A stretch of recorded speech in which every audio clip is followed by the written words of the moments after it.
He is the lead ISA who has come from the trenches that supported, was behind, walking alongside a team that has gone from 200 million to 600 million and a billion's the next number. I'm really excited for everyone to step inside the world of a great friend, because I've had the privilege of working with you for a long time. Yeah. And superstar ISA, who has led and coached numerous people throughout North America over the last year in their ISA departments. Stefan, good to have you here, brother. Yeah, John, thanks for having me. And I mean, I can speak very candidly. You've done so much for me on a professional level, but really more importantly on a professional and personal level, just helping me just be so well-rounded and help my team, myself, and this industry grow, you know, and helping other departments and across the country grow. So excited to be here and share some time with you. Awesome. Well, let's jump right in. Let's do this, because I know people are just chomping at the bit to get all the details of your daily activities and the things that you've done that had this big impact. But let's give us a 2-3 minute backfill. You know, what were you doing before you became an ISA, and then jumping in being an ISA, and just to fast forward to where you're at here in current space and time? Yeah, I mean, my background has always been in sales, whether it was in vacation timeshare sales, even working in education field, still kind of sales oriented there. But where I was found was working at a higher end restaurant here in San Diego. I was their lead server, head of their training and everything. And one of my regulars was Laura Bronca's brother. So you all know Laura. She came in, recruited me, and offered me a opportunity to explore real estate, and that was 5 years ago, March 1st. So I have just celebrated 5 years with the Beer Home team. Yeah, really good. And you guys hit 600 million last year. Yep. You guys shooting for 800 this year? Yeah, I mean, we have a goal of over 1,000 sides. So we got San Diego. Yep. Yeah. Good. So let's take this thing down to the basics, because regardless, I mean, we've got many great friends that we've had the opportunity to work with, you even more so in depth in the coaching and training of them. Yet, you know, even yourself, you're just constantly optimizing that ISA department. And so no matter where someone is at, it's always good. We know this, the champions go back to basics. And let's go to the basics, and let's start with, what's it look like when hiring an ISA? What are you looking for? Where have you guys found your ISAs? And then the onboarding, training, and then we'll get into more of the specifics on how you guys are operating in your ISA department today. So take us to the beginning in bringing on an ISA. Yeah, I'm happy you actually phrased the question the way you did, because that's really like the way that I kind of train, and my thought process and mindset is really segmenting it. And we all know real estate's just such a big picture industry. If you really start to segment it and start to just fine comb the little things, it's really how it works. So starting with looking for the right candidate, is somebody that we're looking for is someone that's really outgoing, someone that's customer service based, that has a little bit of background in sales, doesn't have to be overly trained, because we can work with the person that's outgoing, that's committed. We found a lot of success though in the hospitality industry with the servers, the bartenders, the ones that always have those regulars. I think we all kind of know those types that they help make you enjoy your experience more. Right. You know, those type of people. And some people, we've had a couple ISAs recently from car sales and insurance backgrounds as well, where they're not really in love with what they do, but they appreciate the skill set that they have. And we give them an environment to really showcase that skill set and take away the ceiling, because it's about their potential at that point. Awesome. So you've identified the person and you're bringing them on board. What's the first 30 days look like for that person? So first 30 days, we really start with refocusing their mindset, right? Before we want to get them on the phone call, teach them how to use the CRM and the scripts and everything like that. We got to get them committed to themselves and the business and the opportunity that they have, right? So the ISA department is huge. It's really the engine in our team.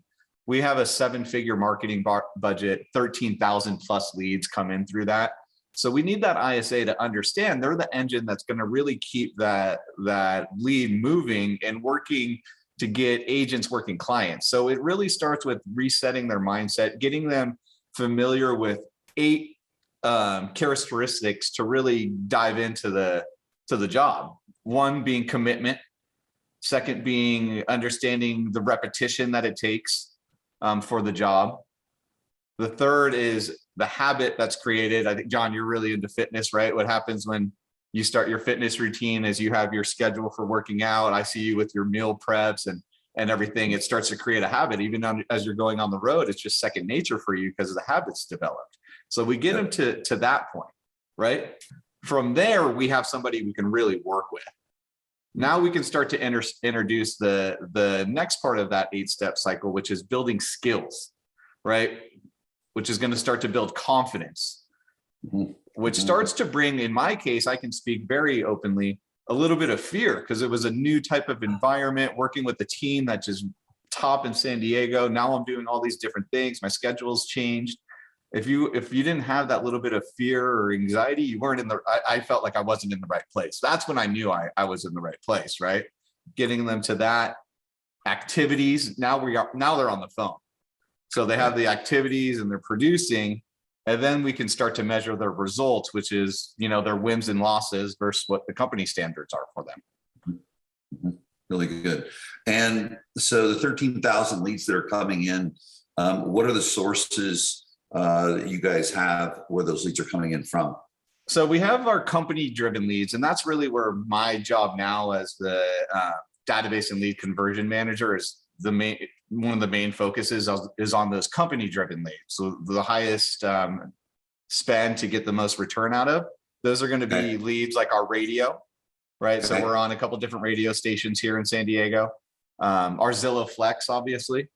We have our open house leads. We generate a ton of different listings, right? We signed about 400 plus listings a year, or that's what our goal is. So that's a lot of open house leads, right?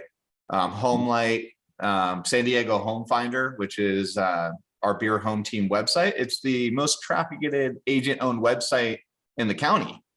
So that generates a lot of leads as well, realtor.com. So we have a pretty big database. And then, of course, our farming and our marketing that we send out, our marketing team. Shout out to Mary Davis and her team. They do a great job of putting the right levers pulled and stuff for us. So we have a huge lead pool. So with you take a look at 1,000 transactions in 2022, how many ISAs does that require in your ISA department? So right now we found 4 of the most committed that you can. I mean, we want to run with these 4. So right now we're running with a 4-person ISA department. And they're committed. They have coverage, 7 days a week, and they're awesome. And then of course myself overseeing that and working hands-on with the department, call it 4.5. Okay. Is everyone in-house? Are you guys doing some virtual backup? Have you looked at that? No, we do have the virtual thing. Does that come into play at all? Yeah, we do have a couple virtual assistants, and they're mostly doing kind of like the CRM monitoring and updating and tagging in of agents, mostly with our Zillow Flex and the importance of keeping that updated. So they help out with that, but we're all in-house with our ISA that's actually prospecting and nurturing our database. So they're in-house. We built a really cool office for those that have had the chance to come out and visit us. Really cool office and a great department where our sales floor really is a buzzing, upbeat environment that the ISAs are really the heartbeat of. I'm going to go a little bit forward. We'll come back to the basics of the ISA, their schedule and the training that's ongoing for them. Talk about because one of the things I'll see is whether it's even offshore or even they're in-house, there's this massive separation. I don't know if you found it in some of the people you've coached. I mean, have you found that most people they've got their ISA department over here, and then the sales staff is over there. There isn't a cohesiveness of it. How about you guys? What's the relationship look like outside of the fact, certainly there's handoffs and communication and operating the same CRM. Talk about that interaction between the ISA department and the sales people, the lead ISA and the sales manager. I think that's something to really dive into. Oh, absolutely. And it's fun. One of my ISA coaching students actually had this question in the middle of our training sessions that we were doing. He sent me a message and he asked me, you know, how the same type of question. He used the analogy, how do you get them to not feel like the bar back and the bartender, right? Where there's a separation where one's you know, thought of more in the light and the other one's doing all the work and the bartender's getting the recognition. Our team, it starts with Dan himself, right? We have a great team lead that creates a culture that's just not like fun things that you say and put up on a wall, right? Right. If you've been in-house or had any just reflection of exposure to us, it really is something that it starts literally how we hire. It's a culture interview as well involved in it. So everybody's really bought in and they understand that it's a team atmosphere, right? One of our core principles is mindset of abundance. And I love that one because it kind of highlights that not somebody else's success doesn't necessarily mean your failures. So when you adapt that type of culture and mindset, everybody realizes that they're on the same team. If I book an appointment or an ISA books an appointment for an agent, that's an opportunity for them to work a client and not a lead. And the coaching and the handoff is everything's done. And we actually use the vocabulary as business partner. We don't highlight a separation of an ISA and an agent down to the definition of their job title. We literally just introduce them as our business partner because it's that team handoff and that chemistry that really works and is what separates us and makes us so successful. It's not that, and no offense to those that use it, but you don't get that when you have that virtual assistant or virtual ISA. They don't have that cohesiveness and exposure to them. Really good. So talk about the relationship between the lead ISA and then the director of sales, that relationship. Yeah, I mean, everybody again is really on the same page. So we're looking at areas of opportunity together. So we're seeing what buttons to push. For example, our realtor.com spend. Director of sales highlights the fact that we're not getting the return that the realtor.com is looking at. So we're finding reasons why, what those touches look like, how that scripting is. Getting feedback then from agents and the ISAs that are working those leads and incorporating the objections and things that they're hearing into the role playing. So it starts really from the top.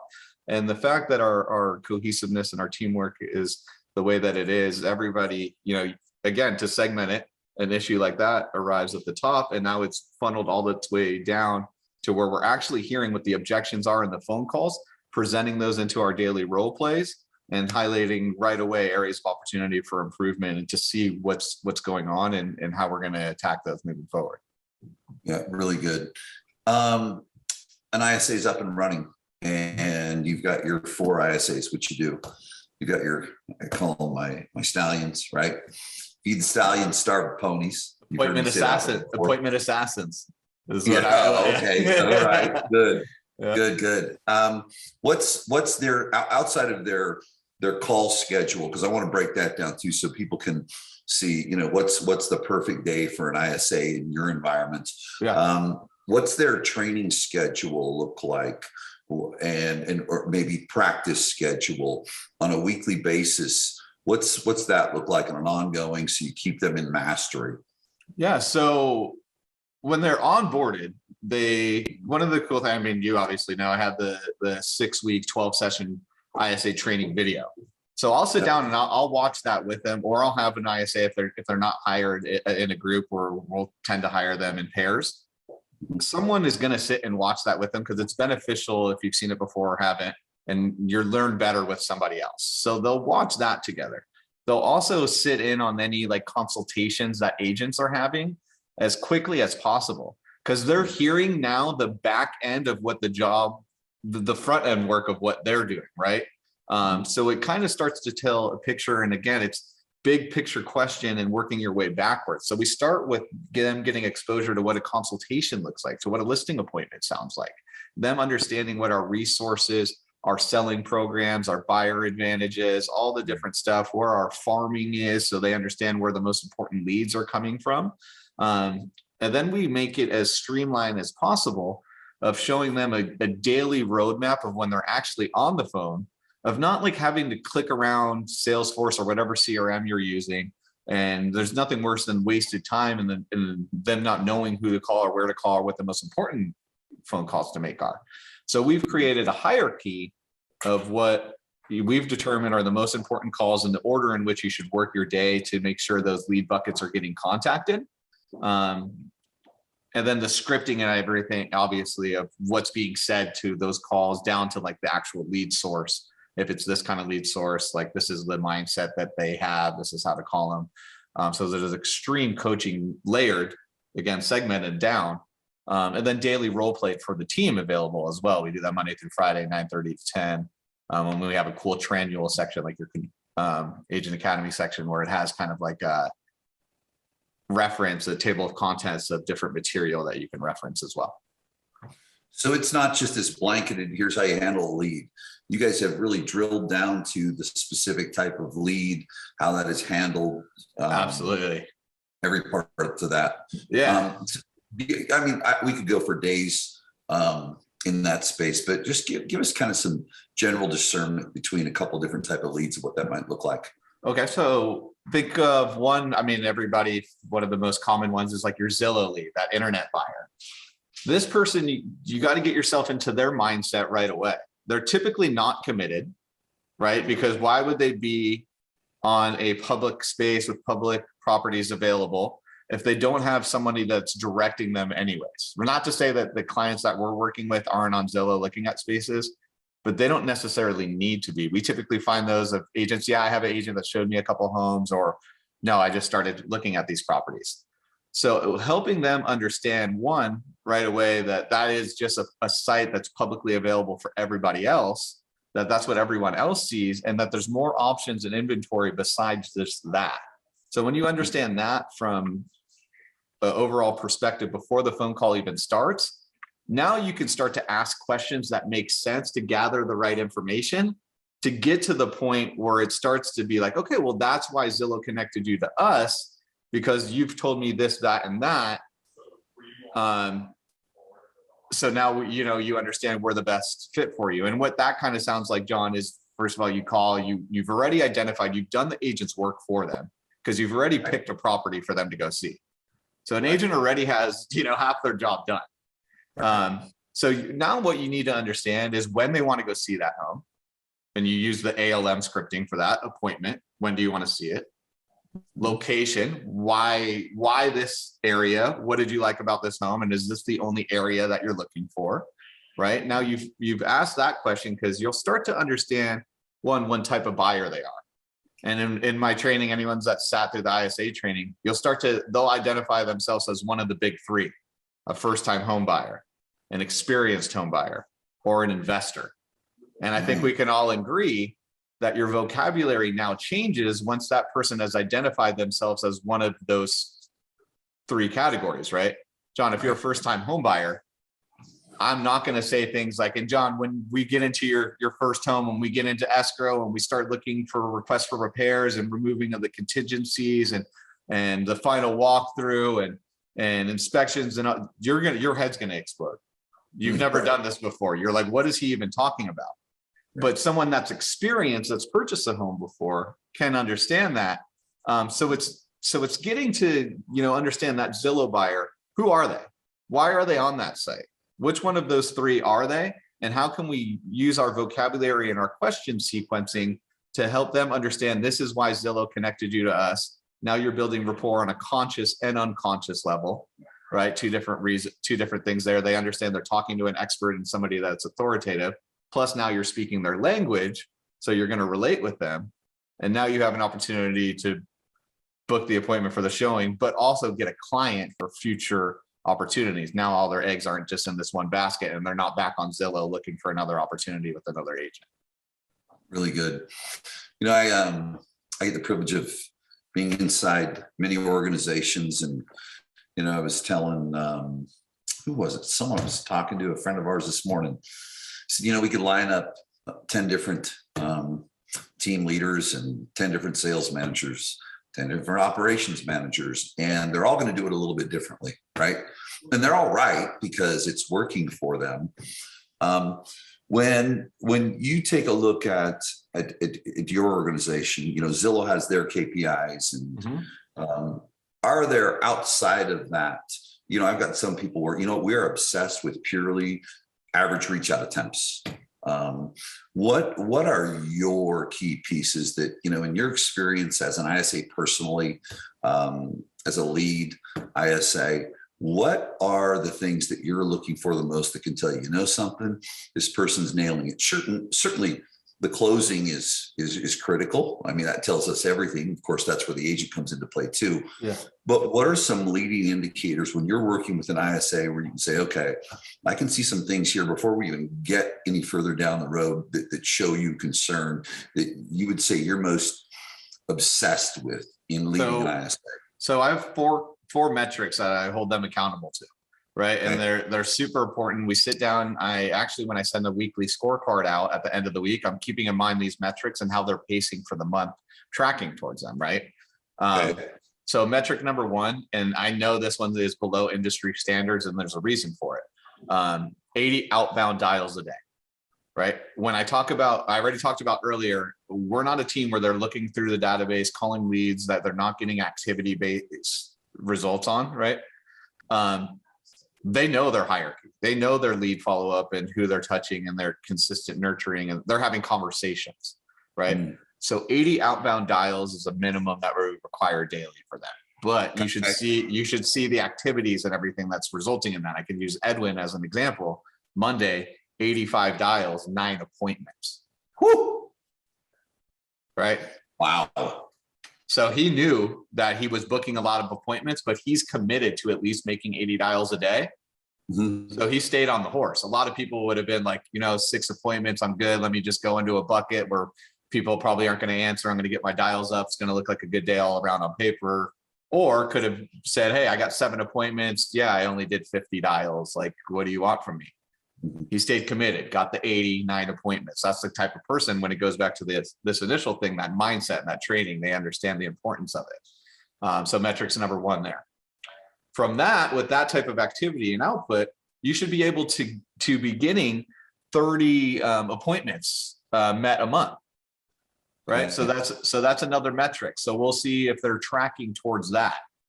One of my key focuses as database and lead conversion manager is show rate, right? We don't want wet noodles thrown on a wall and we're wasting everybody's time, right? So they're required at a 70% show rate as well. And then my last metric out of the 4, and my personal favorite one, because it gets to give me a little insight into the character and the person that we're working with. John, you said it best. Everybody wants to get paid like a professional, but who shows up and does the work a professional athlete does, right? So I've taken that philosophy and incorporated this into my metric. I asked for 2 hours of personal development outside of all the training and stuff that we have available to them. 2 hours of outside personal development a week. Wow. Right. So it's a book that makes sense, like Fanatical Prospecting, Never Split the Difference, something like that. Your trainings that we have, right? My ISA trainings, meeting with agents. They're booking appointments for agents. Let's get to know the people you're working with. 30-minute sit down, meet and greet. That's bettering yourself. That's self-improvement, right? So when I send that report card of them for the week of their breakdown, they'll respond with a little feedback to me as well, what they felt their week was. And then they'll also provide their 2 hours of self-improvement for the week to me as well. Wow. Really good. Let's go down and drill down into their day. What's the perfect day look like? Hours applied to that, et cetera, for an ISA. So their schedules work the way our team is. We have opportunity time, which we call it that, in the sense that you're signed up for the inbound leads that are coming in during that day. So with that in mind, let's say you're on opportunity time first thing in the morning. From 8 to 10. And that's what Edwin's schedule typically looks like. So he'll come in 8 to 10, He's looking for any new leads that are obviously coming in the moment, and then anything that came in that like dead hour, of midnight or or something like that from the night before. So he'll be claiming those leads, calling those leads, working and cleaning up the database and getting himself into a position to now work his day. From there, they're just utilizing their hierarchy, calling again the new leads, hot prospect. So we work off contact statuses and things like that. So hot prospect, their close loss, there's literally a list of everything they should be calling. They work off of lead ownership. So they know they own a lead. It's in their lead follow-up. They're calling that. Every day they'll have a role play available to them. There might be a meeting. We also time block them certain days, 2 or 3 days a week, to call our past clients as well, the 9s and 10s, the people that have rated us, worked with us in the past. Couple reasons for that. One, we want to stay top of mind, make them still aware they're part of the Beer Home Team family. Yep. But somebody in an ISA mindset that's like a shark all day, prospecting, trying to hunt and find the next opportunity for an appointment, let's pattern interrupt that for a minute. Let's let them call people that's worked with us in the past, get a couple thank yous and have a pleasant conversation. Not that the other ones aren't, but it's a little different of a phone call, and your mindset's now a little different and adjusted. You'll get some referrals from that as well. We stay top of mind, and it keeps you excited, engaged. You're like, oh wow, like this is the end result, right? Of what I'm doing. I book it out of appointment for an agent. They go on a showing, they start offers. Now this is the person that they ends up working with. Like this is the end circle of the call. It's a cool cycle and a cool call to make. And then something that I'm big on is give me 50 minutes. Whatever task you're doing, give me a good 50-minute power hour or so, even an hour, and then go take a 5 or 10-minute walk around, clear your head, recharge your battery, come back and give me a solid 50 to 60 again, and just repeat that cycle. So they're using the hierarchy. They're going hard for 50, 60 minutes. They're using our cool office space for 5, 10 minutes, coming back and getting on it again. Really good. Of the 13,000 or so leads that are coming in this year, what percentage of those, or which specific ones are coming directly to the agents, and how many of those are answered by the ISAs? All of them are coming directly to the ISAs, minus Zillow Flex. Okay. Right. So the Zillow Flex, we have their zip code set up, price points, things like that. So they're getting like the right calls for the right clients. Those will go directly. The ISAs, though, if it's not an immediate thing, they're nurturing that lead. So they're taking a lot of those leads. And then obviously the agents have their SOI, their sphere of influence that they're working.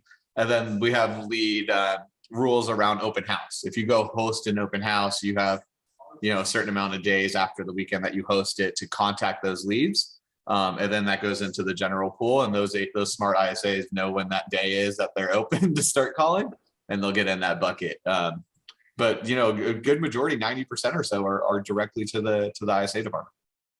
Really good. And that's on purpose. That's on purpose, right? Because we want our agents working clients, right? We want them to work. Well, as I've heard Dan say too, is you have that responsibility. Certainly the director of sales has a responsibility for anything the agents are handling. But you carry a bulk of that. Is his confidence to have a multi-million-dollar spend, build a multi-million-dollar brand, because he trusts that that's going to come through and be handled appropriately. Absolutely. So talk to us about this part. So an agent gets an appointment, and they work with that lead that comes in.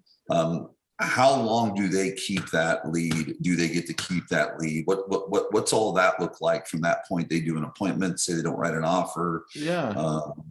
Take us through that part. So that's up to the agent, right? The ISAs are trained to be booking appointments for agents with clients that are working on doing something within the next 90 days.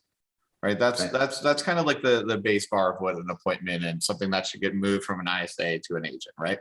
Now, obviously things happen, qualifying, this or that. The agent, once they meet with them, it's up to them if they want to keep them in their top 15. We don't want them ever over 20. Sweet spot is about 12 to 15 of active people that are working to do something in the next 90 days.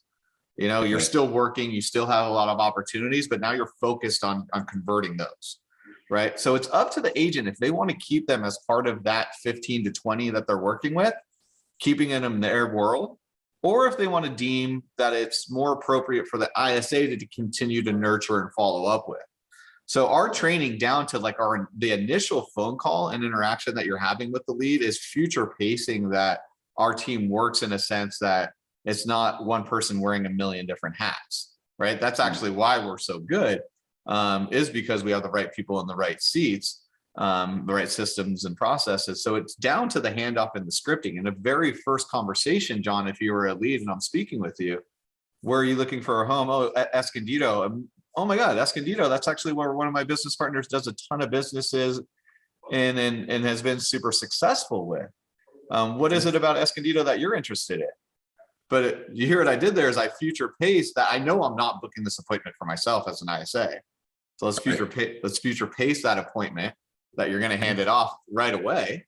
So then in the close, you're saying, you remember how I mentioned my business partner, how he works in Escondido, where you're going to see the most value is meeting with him. He's going to make this real estate thing really easy for you, blah, blah, blah. Now that agent now can determine if they want to work with you after meeting with you. But that handoff has already been so smooth and successful that when it comes back to you, it's natural, right? So they can determine which way if they want to keep it in their world or have a proper follow-up with an ISA. And as it gets closer to them actually doing something, hand it back off again. So let's go into this one. Because I know it's a big challenge for most organizations. People always talk about this, I've tried the ISA department, it's failed, and, we've given up, or we've tried it twice, we're trying it a third time. How much do you think, because I don't hear it mentioned, how much of the failure or the struggles or the challenges of the ISA department comes down to actually agents not entering all of their activity and interactions with the lead when they're working with them? I forced a smile there because it's a big point of frustration, right? That's actually a big piece of my job is to make sure we're maximizing the opportunities. Yep. And the only way that you can tell if those are happening is if it's in Salesforce is our CRM, right? So if it's not in there, it doesn't exist. Excuse me. So I'll use Freddie, great agent on our team, as a great example. He does something that I actually do as well, where he'll have his wife come and look at his Salesforce and pull up a random buyer that's in his pipeline and say, hey, tell me where you think Kyle is in the buying process. And his wife, who doesn't work on our team, doesn't know what Salesforce is or how it works or what should be updated, will now look at this page and say, it looks like you met with this guy, showed him 4 homes. He's working with Brian Kane to get pre-approved, and you're just waiting for the right opportunity and to get a final number on his buying power. Like if somebody that doesn't work for the team can do that, you're an agent that's successful. You're doing agent things. You're somebody that is maximizing the opportunities. We know as an ISA department that it makes sense to give you opportunities because you're maximizing them, right? So that's a huge part. Now that comes down to the tracking. We're seeing like who's converting opportunities that ISAs are booking for them, right? How many appointments are set for them? How many are held? How many turn into clients? How many are closed lost? We're looking at all that data. So we're making sure the ones that are excited and want that opportunity are not just like, oh, an appointment from the ISA. We want them to get out there and be excited about it, obviously. We track that and we see, and it starts with that inputting of the information in the CRM. Does in your experience for what works well for you guys, does the sales manager need to be in that database regularly, or are you carrying that part a lot yourself and then communicating to the sales manager, director of sales, who then communicates to the agents? Is it a team space? Break that down for us. Yeah, so I'm looking at the CRM. Yeah, so inside of the CRM, I have reports that I run, and I'm looking at leads that are like in a middle space, right? In appointment held, for example. Like if it was held, why is it just held and not in like showing, right? Like why isn't it moved to the next stage? Why did you just meet with them and are waiting in the next stage? So I'm looking then me personally, hands-on looking, seeing what's going on. Now, the way our team's kind of separated, and again, going back to not wearing a ton of different hats, my role, and think of it as this: once a lead comes in, up until when it's set, an appointment set for that agent, is all me. My coaching, I'm hands-on, I'm looking at the opportunities. I'm also seeing if that appointment that got there through what I'm looking at is held, if it hasn't gone somewhere. If that's the case, and I'm seeing, there's no notes, it looks like this appointment was 3 days ago. Did it happen? Blah, blah, blah. I'm going to tag Perry, and who's working in like the post, like the showing, they're in the offer stage, that type of thing. So we're working hand in hand of seeing like where the disconnect is, where the area of opportunity of coaching is. Is it a skill thing? Is it a will thing? And we're working in unison to find that opportunity, and help make real estate easy for the agent, who can then make it easy for the client, right? So again, what you've reiterated is the importance, we talked about earlier, you got the importance of those ISAs and their partnership with the agent, but then you look at the importance of the lead ISA and the director of sales, that partnership and how you guys are working together really, really closely. Absolutely. Because about 75% of my hands-on interaction is going to be with the ISA department. About 25% of it is spent with the agents as well, because of the leads that they're working in the Zillow and all of that. So we have to have some sort of communication back and forth with the ISA department, and then also with the agents, and how, again, it's starting from the top and trickling down, and how that's working together. So yeah, we're hand in hand all the time. We actually have a meeting scheduled, a running meeting each week, to sit down, Perry, I, Laura, Dan, to look at like how it's coming in, where it's tracking, who the right people to get them in front of are, and all of that. So it's a high importance to make sure that communication is on, and so much so that we have a running standing meeting to discuss just those topics. So Perry, so everyone knows, in that sales management role, he's got a high level of accountability. He's holding the agents to inside the database, and certainly the sales process. And you're doing the same with the ISAs, but then this leadership team comes together, right, to look at the overall context, where are we at in current space and time. So then from that meeting, each person, yourself, and going back to the ISAs, because you're probably going to get some feedback from Perry in his sales role on the ISAs, and vice versa. And then we've got the numbers, so that again, it's this partnership that's carrying the roles forward, and the ultimate goal of certainly serving buyers and sellers. Exactly, because he's getting those agents that are coming to him saying, what the ISA department's doing right, what they're doing wrong, how those appointments are looking that they're going on, and things like that. So then he can take that feedback, come to me, and I in turn can share the feedback with how we're hearing trends that we're hearing from leads, how conversations are going, back end things that we're seeing from agents, and can have an informative discussion and provide solutions. We can identify an issue, we can discuss it, and then we can solve it. Really good. And I'm fortunate, so neat for me, because I get to work with both you guys, right, and have these conversations. Let's go into this one, because there's training, which is information, and then there's skill building. That skill building in my experience has been, okay, you've trained someone, you're looking at these key performance indicators for you specifically that you look at, and then you're going to build their skills, improve their skills based on that, their choice.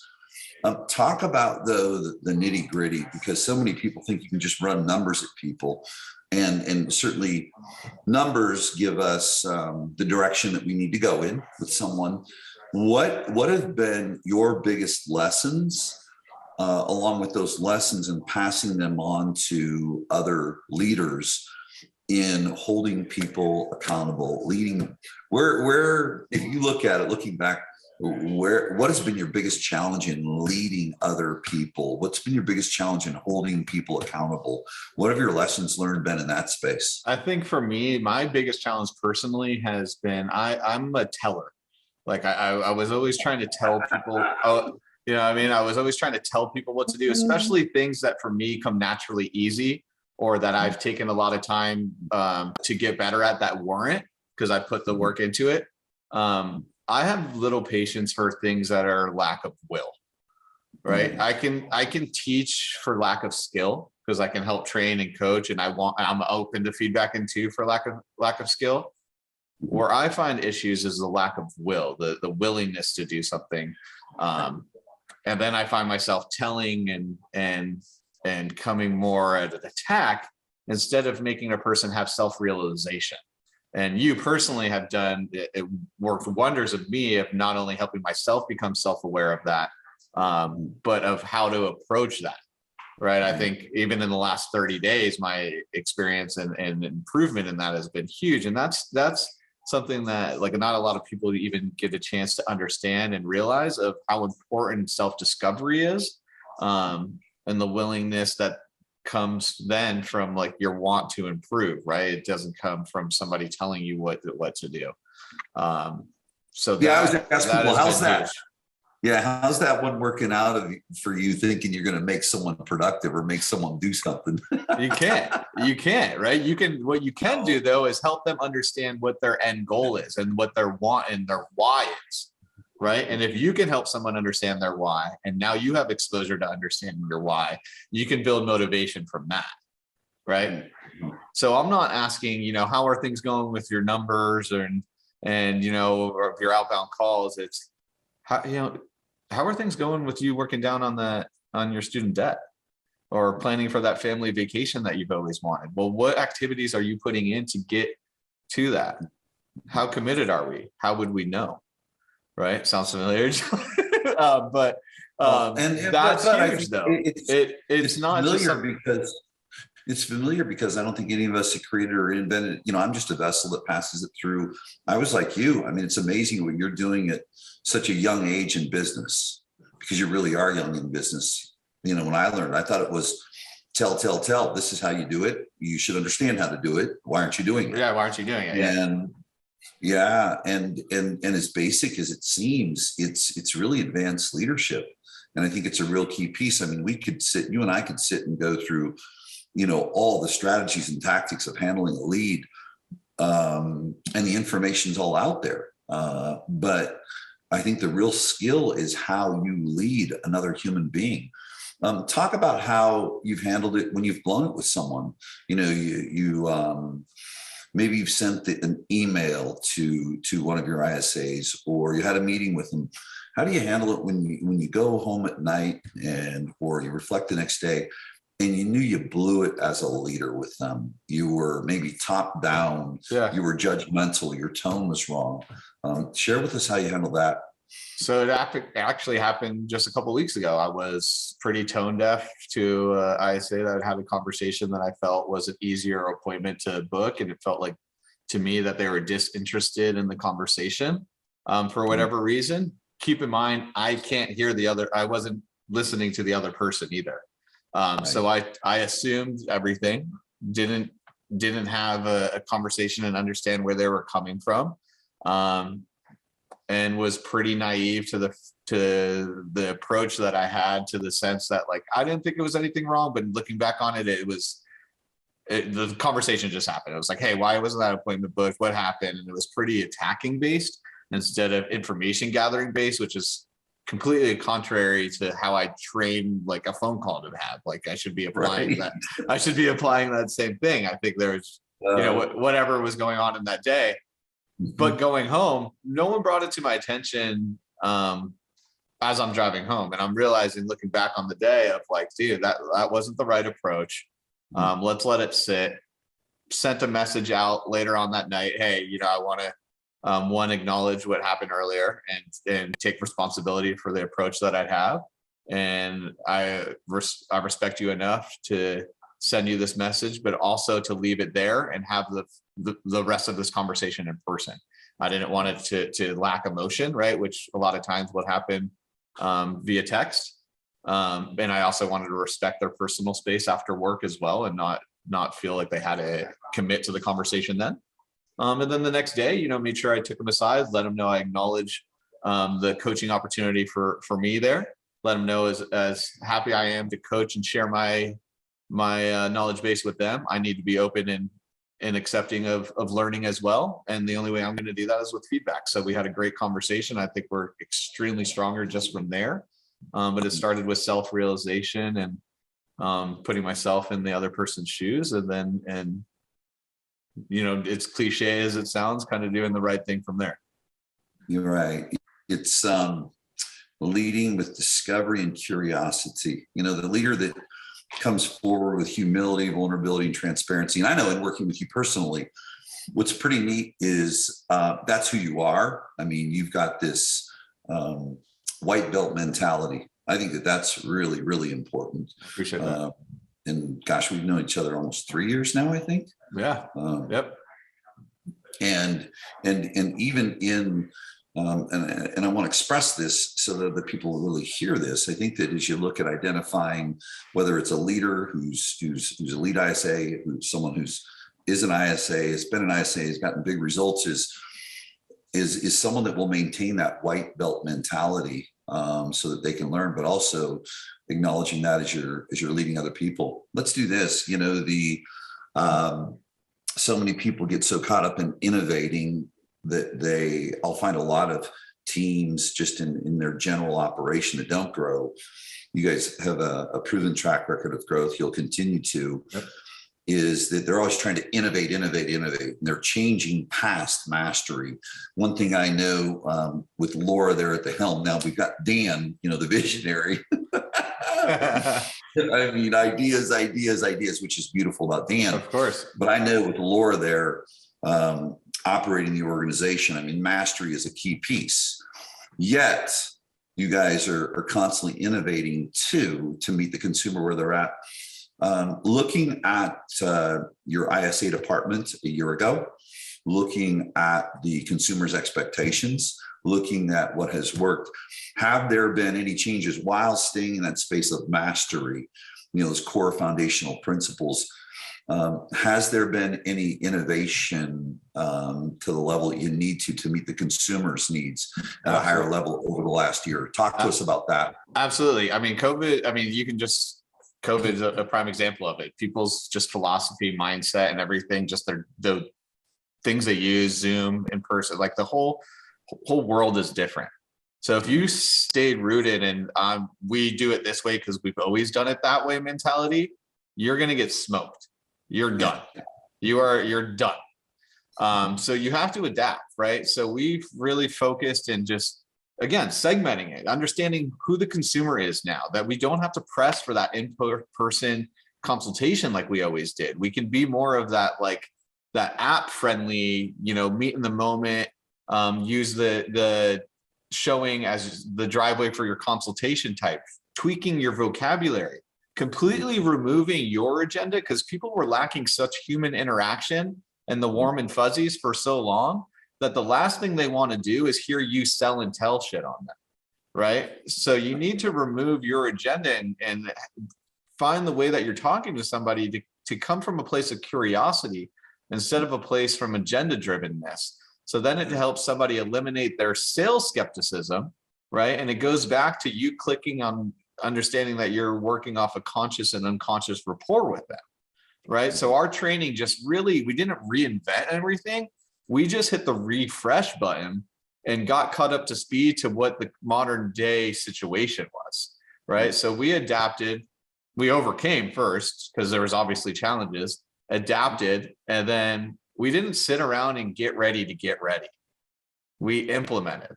And it's worked. We have a bunch of go-getters and a bunch of doers. We don't have a bunch of lookers. Really good.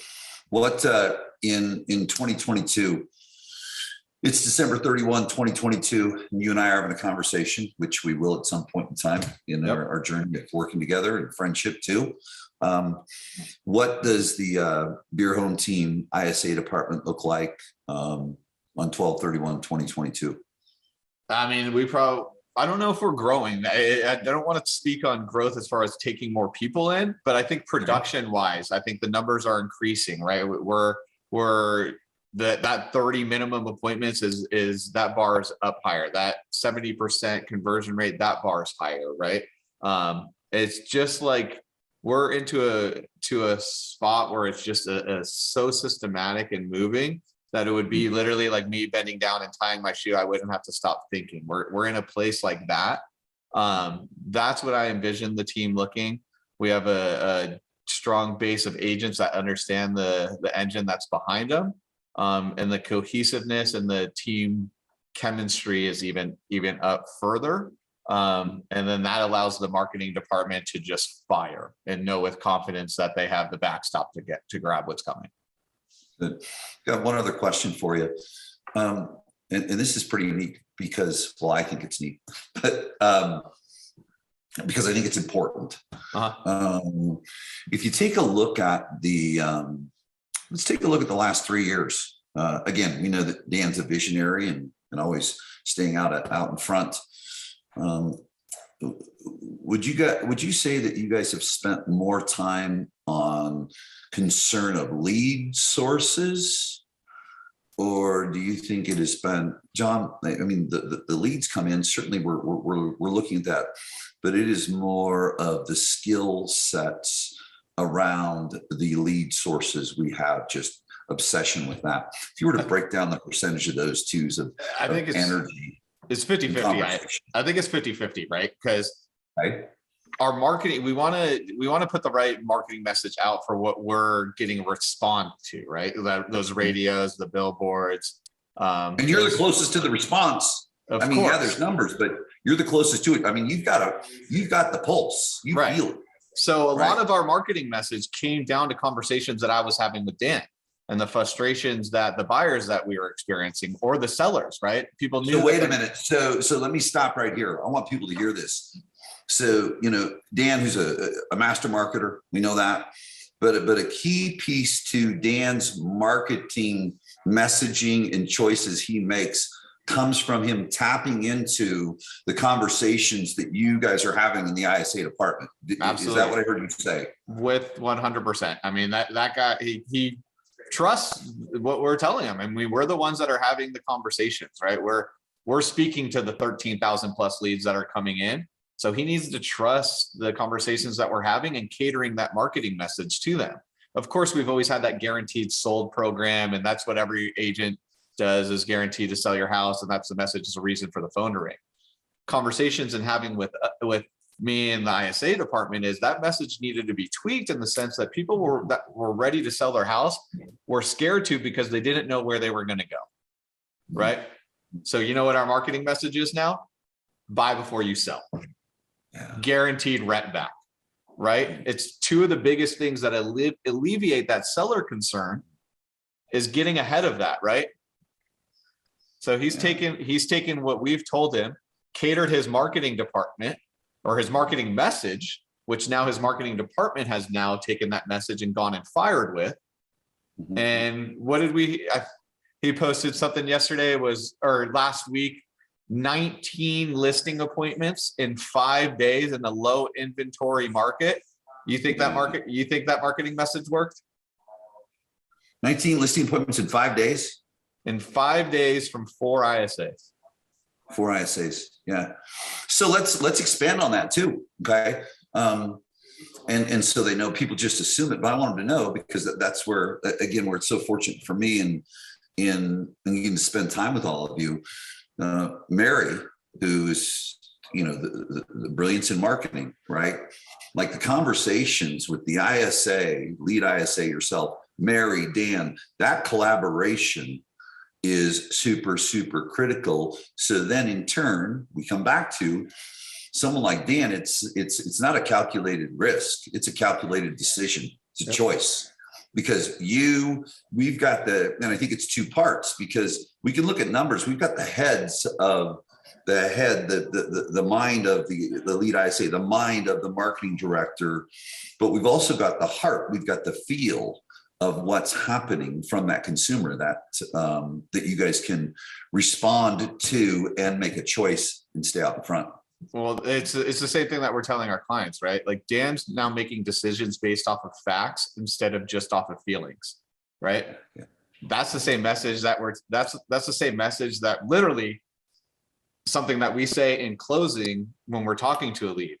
John, it sounds like you're looking for a home and doing a lot of your research basing a lot of it off of feelings. Where you would see the most value is meeting with my business partner and having them provide some facts. Wouldn't it make sense to make a decision off of facts and feelings, and then you can empower yourself to be the best home buyer you can be? Are you free tomorrow at 2? That's literally what Dan's doing now, though, is he's taking the facts and the feelings from the ISA department, and like you said, making a calculated decision. Yeah, really, really good. We could go on and on. I think that I know Absolutely. This will be a super popular one. Those that are listening to this and watching it, and we'll sit down a few times. One of the things I want to share with everyone is that Stefan, as I'm sure you've figured out by now, is also one of our Agent Academy elite coaches. And one of the things that I'm just really proud of is that our elite coaches are in the trenches. They have delivered remarkable results. They are delivering real-time remarkable results.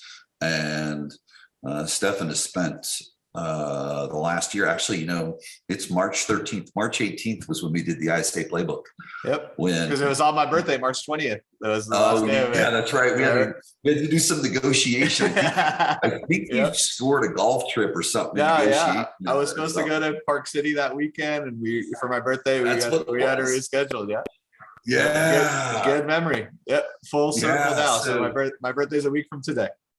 Yeah, well, how remarkable. And the thing that I would share with everyone is the neat thing, and Stefan, as I'm sure you figured out in listening to him, is he's a humble implementer, and in getting inside literally hundreds of organizations now throughout North America, the teacher is ever the student. And so he's just he's in the trenches operating, but then he's behind the curtain of organizations. And so you can find Stefan at STEFAN.agentacademycoaching.com. It's a little questionnaire, and you can do a discovery call with him. Before we wrap up, brother, anything that you would like to add that's important? I mean, I know you could go on, but anything that we didn't cover you'd like to share with people that'll support them at the recording of this March 13, 2022? Yeah, I think it's just something that I've said at the end of every one of my ISA trainings that I do. It's a quote that really resonates with me. And I think a lot of those, it will resonate with those, especially those that have either tried an ISA department or failed, or are scared to try. And the quote goes, "There's no embarrassment in the struggle. The embarrassment comes if you give up, if it gets too hard, or if you don't try hard enough." Just think about that quote when you think about taking this department on. If you're an ISA and you watch this, the struggle, the embarrassment comes if you don't try hard enough. If you give up when it gets too hard, that's when you should be embarrassed. But there's no embarrassment in the failure and the mistakes and things that are going to come along the way. That's natural, right? Yep, super good. Stefan, brother, love you, man. Appreciate you. It's feeling as usual, man. It's great to work with you and build a friendship, and maybe I'll get that stick back out and get my swing right before I dare step on the course with you. But I hear Dan's not that great, so if Dan comes with me, then I won't feel so bad. There we go. All right, brother. Thanks so much. Appreciate it. It's been awesome. Take care.